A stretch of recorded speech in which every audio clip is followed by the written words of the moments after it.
Hello there. I am Sorceress Z, and I have put Chef Z under a spell.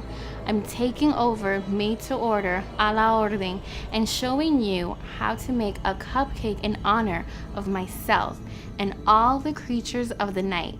We're making these chocolate cupcakes that look like witches, the best kind of night creature. And I know you didn't think that Chef Z was the only one under a spell. No way. I am putting you under a spell as well. And if you want to break free, then subscribe to this YouTube channel and Chef Z on social media, and all will be free and all will be right on Hallows Eve. We're gonna start these cupcakes by combining the dry ingredients. We're adding the flour, some chocolate kisses, some baking soda, and we're gonna whisk this all together until it's well combined. Now, this cupcake is gonna be super flavorful, and it's gonna have a variety of different textures, which you will definitely enjoy. And that's where those extra chocolate kisses come in handy.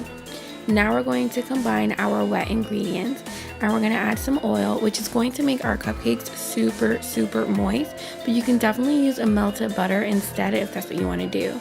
We're also going to add our buttermilk, which is a must whenever you're baking a chocolate cake, along with some vanilla bean paste, which by the way you can substitute for regular old vanilla extract.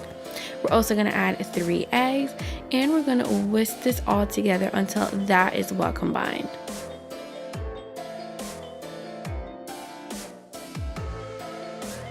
And once that is ready, we're now going to move on to preparing our chocolate.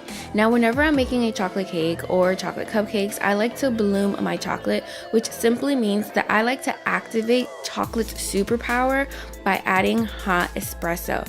Now listen, adding hot espresso to any chocolate cake is seriously going to amplify the chocolate flavor into your cakes, especially when you do it hot.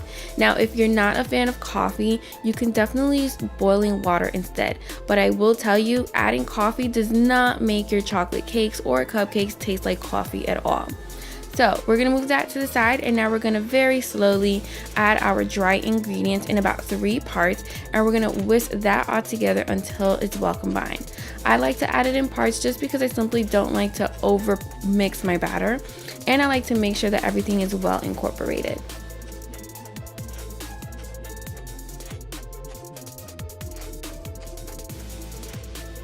And now that our chocolate espresso has cooled, we're gonna very slowly add it into the batter while we're mixing. Now, it's really important that you mix the chocolate and the espresso while it's hot, but you let it cool before you add it into the batter, because remember, our batter has eggs, and it also has those really cute and delicious mini Hershey's Kisses in there, so you don't want to melt that ahead of time before it even gets a chance to bake. And look how beautiful and rich this batter is. Now, don't be worried if your batter is a little bit on the runny side. In fact, chocolate batter is notoriously runny. So whenever I'm filling my cupcake liners, I like to use a scoop just so that I make sure all my cupcakes are evenly sized, and I fill them about 3/4 of the way full. Now, things can get a little messy, so if you want, you can also put this into a measuring cup or anything with the spout just so that you control how much mess you make in your own kitchen. This is definitely a fun recipe to make with kids. Now, once all your cupcake liners are filled, you're going to add them into your oven, and you're going to bake them at 350 degrees for about 15 to 18 minutes, or until a toothpick comes out clean. So once the cupcakes are cooling and they're ready to go, we're now going to dye some vanilla Swiss meringue buttercream, which I already have a recipe for here on my channel. We're going to dye that green because we are going to move on and make a really nice cool topping. So once you've reached the level of green that you want, we can go ahead and make our little witch cat. I'm adding a nice dollop of frosting onto some Oreo cookies that I've actually split and eaten all the center of. And then I top them with a Hershey's Kiss.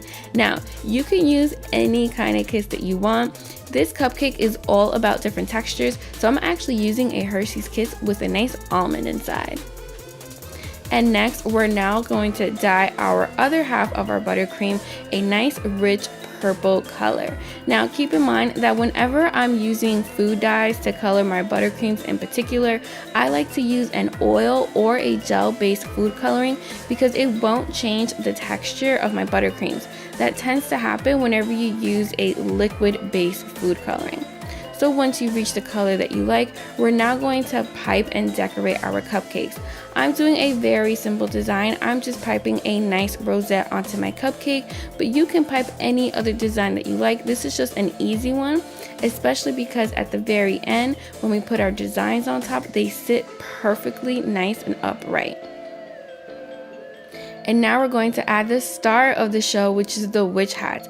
I told you we were making these cupcakes in honor of myself because, hey, witches are bomb, especially during Halloween. So now we're just going to add our witch hats on all the cupcakes, and you can feel free and enjoy it with all of your friends. Thank you so much for watching this video on how to make these. I hope you have a really fun time. Feel free to send me all of your recreations. I would love to see them. But most importantly, guys, please have a happy and a safe Halloween. Until next time, I'm Chef Z y buen provecho.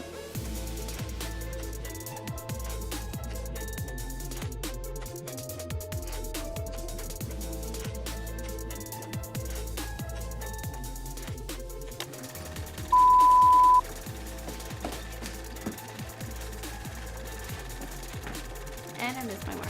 Oh. Dun, dun, dun, dun, dun, dun. Wait, wrong song. What is that's death. Oh! Hocus pocus, abracadabra. Whoosh. I probably don't have to do the sound effect. No.